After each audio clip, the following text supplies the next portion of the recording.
to getting a girl's interest? Well, I mean, it's natural to get nervous. I mean, that's not like uncommon. I mean, you're gonna get nervous when you talk to the person that you're interested in. You have to make sure that you okay, here's another thing, right? Don't suck her dick. Make it so you have fun. True. You play around, but at the end of the day, you're still like nice to her. Like, I mean, like, this is an interaction technique that applies to everyone: male, female, associate, best friend. No matter who it is, workplace environment or whatever, there is always, never one or the other. It's always a combination of both to certain degrees. A degree of push and a degree of pull. I wish somebody taught me what I'm about to tell you when I was younger. Sorry to be a pausing, Andy, but this is, I feel bad just playing a video in its entirety. I'm gonna stop apologizing for this. I'm here to stream. I'm here to talk. If you don't like it, you can look up the video on your own and watch it. And this applies to anything that I watch. And I'm not even saying that in like an angry manner. If you ever just want to watch the video in its entirety, please just look it up. I don't mind.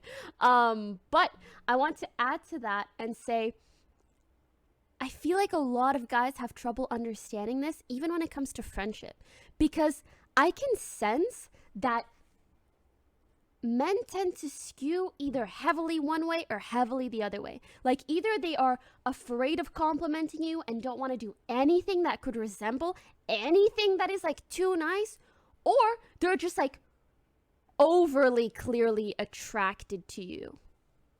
And he kind of talks about this later, like people being afraid of just like throwing out a compliment or something. But you can have a nice regular in between. Yeah, I feel like sometimes people get like so scared of simping or so scared of coming off like they want you, that they can't even really be nice to you or treat you like a friend unless like it's really, really clear, or if you're a tomboy or whatever it is. I don't talk about this in regular And streams. it kind of makes like male-female friendships really hard sometimes. Because it just feels as if the knowledge will go wasted on some people. Some people don't acknowledge this. Do you know what? Ooh, to put it in simpler terms, I feel like people are either like sucking my dick or so scared of looking like they're sucking my dick that they're just being kind of an asshole, and I don't really become interested in being friends with them. It's so hard to find someone who's like in between, and he's like, and that's just treating you like a person. Oh, like, yeah, maybe we'll be friends, maybe we won't. People are usually like walking on eggshells. Oh my god, did I say something that could be misinterpreted? I can't say I like anything about her, or else maybe I'm gonna be simping and she'll think I'm in love. It's not that deep, bro. Syndrome is, it's people that use too much pull and not enough push. True. Doesn't just apply to getting with a chick. It doesn't just apply to, sleeping with a chick one night. I feel like it sucks because people talk so much about nice guys finishing last and then you'll have people like me who are like, no, like, a lot of girls want to date a nice guy, but it's so hard to explain that it depends on the type of nice guy. There are people with nice guy syndrome where they are just like sucking your D all the time. I don't know what other term to use because you guys get what I mean when I say that. And then there are guys who are just nice but treat you like a human being. And they're both nice guys technically, but I do understand why people on one end of the spectrum have a harder time entering relationships. Does that make sense? I think that makes sense. I mean, you could use it for those things. A girl could use it to get with a guy really quick. I mean, guys with girls, girls with guys. But I mean, at the end of the day here, where it truly matters is interactions with regular individuals, human beings that you meet on a regular basis. This is something that I learned myself, and I use it every day. I mean, not to the benefit of being able to get closer to people, but I find it fun too. Degrees of interaction with other human beings, and this is not something I would ever say in a regular live stream, but interacting with another human being involves a certain degree of push. Yes. You don't just appeal to their desires to make them feel comfortable and you bring them in. No. What happened? Have you guys ever had it where someone complimented you and you felt like, oh, stop it, oh, you're being too nice, or oh, that feeling doesn't just come from being humble. That's actual pressure, anxiety, tension built up from the expectations of the individual giving you said compliments because there's no relief.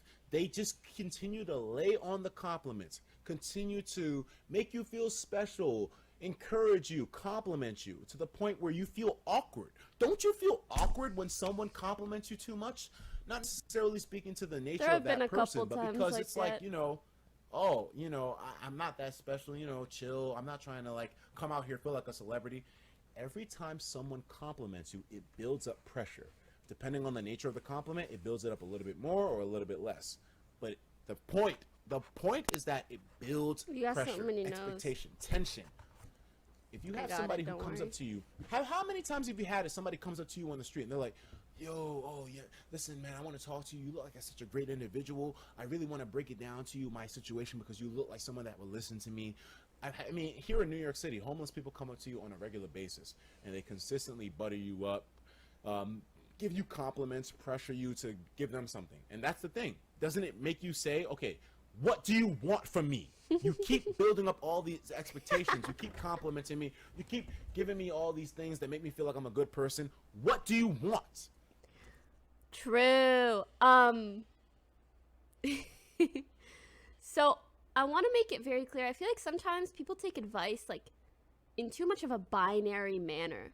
When people are like, be nice, they are only nice and they only give compliments. Or when people are like, oh, do some push and pull, then they'll never give someone a compliment and kind of be an asshole and also not really incentivize anyone to date them. So I think the biggest thing to take away is the push and pull. It's a bit of both.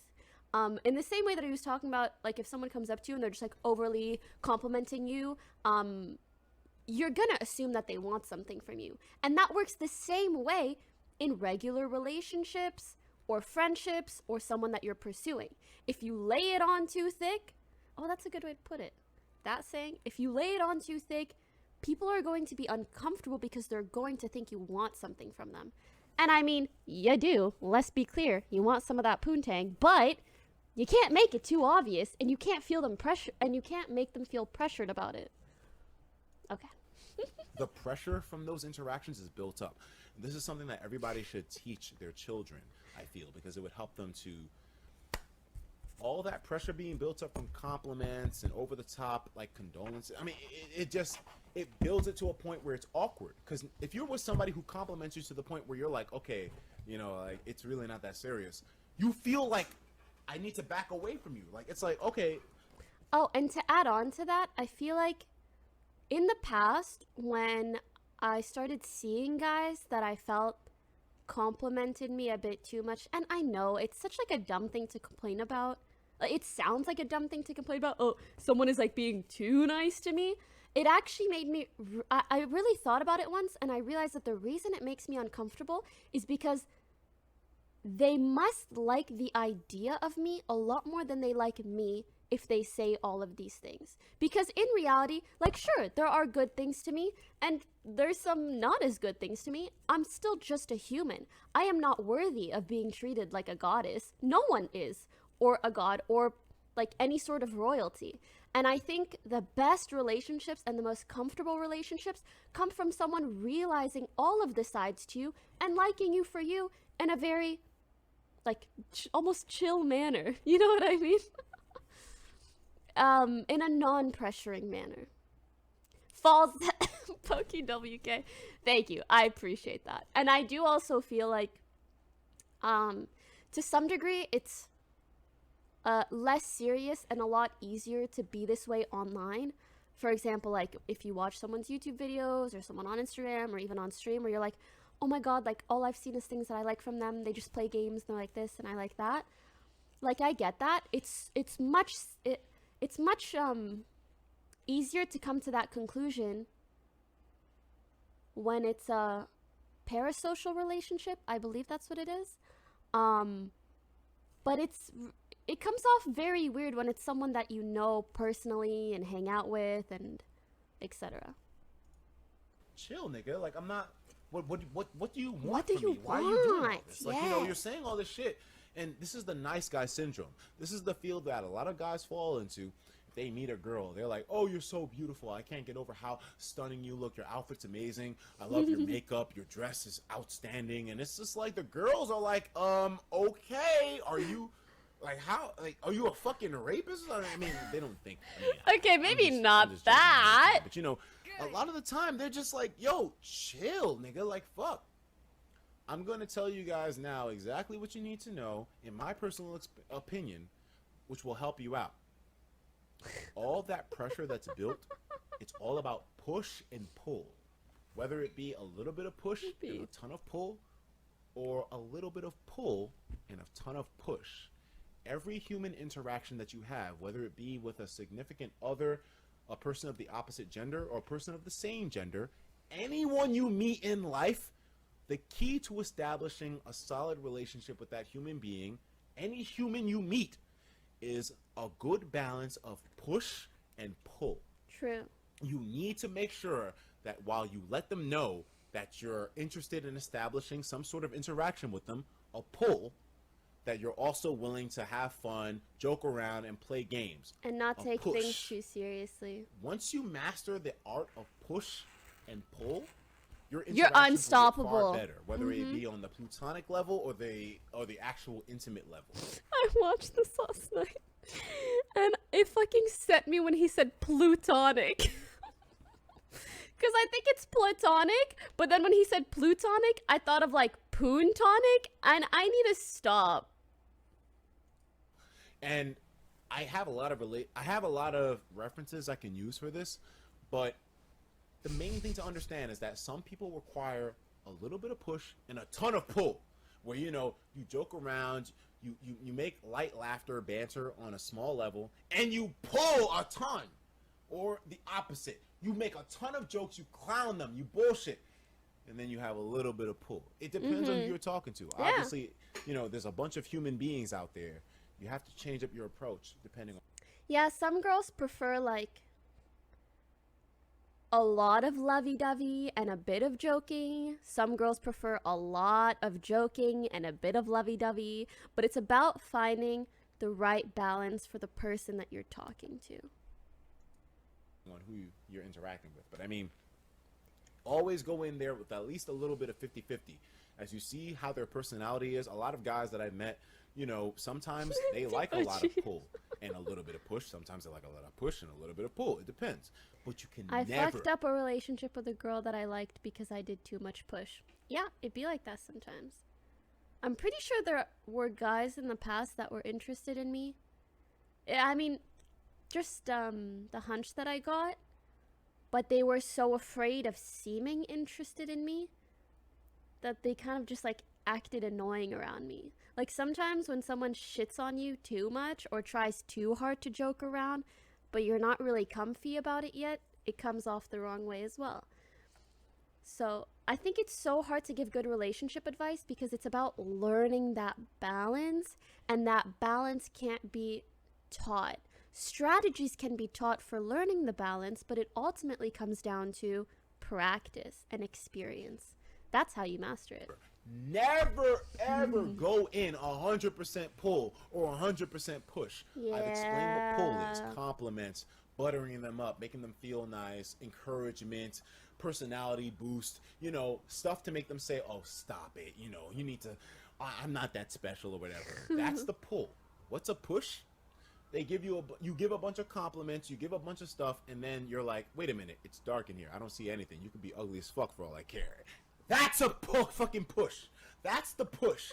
When you make a joke, because the thing is, the pressure that's built up from constant compliments and constant pull, the pressure that's built from that, when you tell a good joke, it relieves every single amount of that pressure. True. So no longer are you working with like, oh, are you a fucking weirdo trying to like, you know, take advantage of me? No, you work with, this guy's a fucking, he's a funny guy. He's a comedy artist. He's a fucking idiot. He's a stupid ass. And that relieves all of that pressure. You have to learn how to be good at jokes to utilize the push-pull method. Whether it be an associate at work, someone you're trying to establish a better connection with when it comes to getting things done, or whether it be a romantic interest, you have to get the hang of push-pull. You have to understand whether the person you're interacting with likes a lot of push or a lot of pull. How many times has it been that we've interacted with someone and it seems like they cut ass on each other? They make huge jokes on each other just for the benefit of, you know, making fun. But that's not the way it works. Deep down, you may not see it, but there's actually pull involved in that. They let each other know in very subtle ways, you're a cool person. I'm interested in you. I like you. I like spending time around you. But they use push to emphasize that. It's a little bit weird. I don't know if all of you guys understand. I got to use the bathroom. I got to piss. I've been drinking a lot of alcohol. Give me a second. Man, when I came across this, I was like, Etika is a gift to the world. Because this is gold, guys. You don't even know. I've had such trouble trying to explain this concept to people. And I feel like it's the key between a lot of people that have a good heart and getting into a relationship. Like, this is what can bridge that gap. Okay, when does he come back? Coming from Oligno, Ban, EJ Lennon, and Luke Bomber.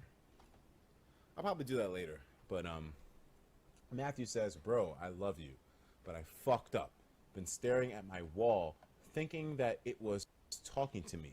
It took me 8 minutes to realize that I had to look at my phone, but it's all good. I'm loving it here. Hold on a second, bro. You sound like you went on a heavy duty trip.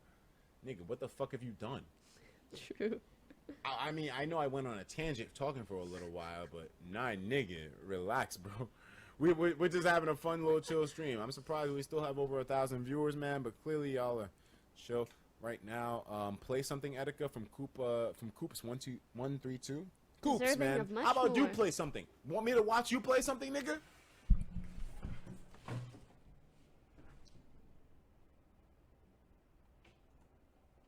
I'm about to start using that.